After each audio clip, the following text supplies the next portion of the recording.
रोशन जीवन के अंतिम पड़ाव में था, इसलिए वह तीर्थयात्रा पर जाना चाहता था। उसने अपने जीवन भर की कमाई एक जगह एकत्रित कर रखी थी।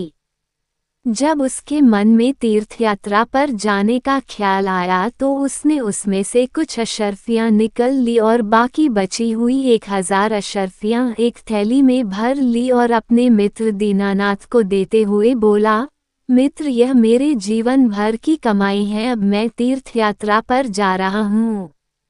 अगर मैं 1 साल के अंदर नहीं आ पाया तो तुम इन्हें किसी नेक काम में खर्च कर लेना। 1 साल तक ये अशर्फियाँ तुम्हारे पास मेरी एक अमानत हैं। अगर मैं आ जाऊंगा तो मैं आकर वापस ले लूंगा। दीनानाथ ने कहा, आप चिंता ना करें, मैं आपकी ये अमानत संभल कर रखूंगा। आप बिना चिंता किए आराम से तीर्थयात्रा पर चले जाइए। दीनानाथ की बात पर यकीन कर रोशन चला गया।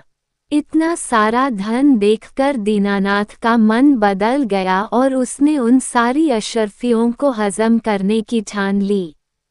1 वर्ष बाद जब रोशन तीर्थयात्रा से वापस आ गया और दीनानाथ के पास अपना धन लेने गया तो दीनानाथ ने धन देना तो दूर, रोशन को पहचानने से भी इनकार कर दिया और उसे बेइज्जत करके घर से भगा दिया।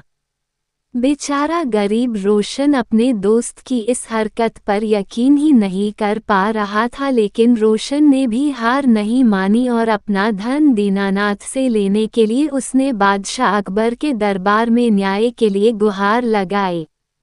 अब दीनानाथ को भी दरबार में बुलाया गया, लेकिन दीनानाथ अभी भी रोशन को पहचानने से इनकार कर रहा था।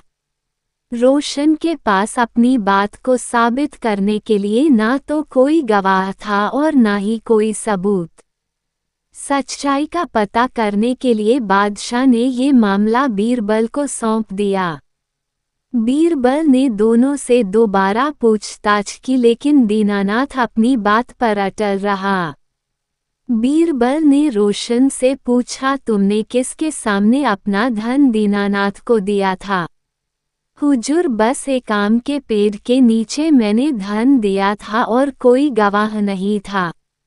इसका मतलब तुम्हारा गवाह आम का पेड़ है। जाओ तो उस आम के पेड़ से कहो कि वो तुम्हारे पक्ष में गवाही दे। अगर वो ना माने तो उसकी मिन्नतें करना, लेकिन पेड़ को गवाही के लिए लेकर आना। तभी तुम्हारा धन तुम्हें वापस मिल सकता है। बेचारा रोशन बदबदता हुआ चला गया। पेड़ भी भला गवाही दे सकता है। दीनानाथ और बीरबल महल में ही रोशन का इंतजार करने लगे। जब कुछ समय गुजर गया तो बीरबल बोला, अब तक तो रोशन आम के पेड़ के पास पहुंच गया होगा और उससे मिन्नतें कर रहा होगा। तभी दीनानाथ बोला, रोशन तो वृद्ध आदमी है, वो इतनी जल्दी वहां नहीं पहुंच सकता। अभी तो उसे काफी समय लग जाएगा क्योंकि वहां का रास्ता भी साफ नहीं है। बीरबल शांत होकर रोशन का इंतजार करने लगे। बहुत देर बाद रोशन महल में आया और बोला, महाराज, मैंने पेड़ से बहुत मिन्नतें की, लेकिन वो वही का वही खड़ा रहा। अब आप ही बता दीजिए मैं क्या करूं? बीरबल ने रोशन को आश्वासन देते हुए कहा, तुम चिंता मत करो, पेड़ तुम्हारे पक्ष में गवाही देकर चला गया है। दीनानाथ ने आश्चर्यचकित होकर पूछा, पेड़ कब आया? मैं तो कब से यही बैठा हुआ हूँ। बीरबल बोले, दीनानाथ, जब मैंने तुमसे पूछा था कि रोशन उस पेड़ के पास पहुंच गया होगा तो तुमने तुरंत इनकार कर दिया। इसका मतलब कि तुम उस जगह के बारे में अच्छी तरह जानते थे, लेकिन तुम झूठ बोल रहे थे। अब तुम सीधे सीधे अशर्फियों के बारे में बताते हो या मैं अपने तरीके से पूछूं? बेचारे दीनानाथ ने डर के मारे सब कबूल कर लिया। उसने रोशन से माफी मांगकर उसका सारा धन वापस कर दिया।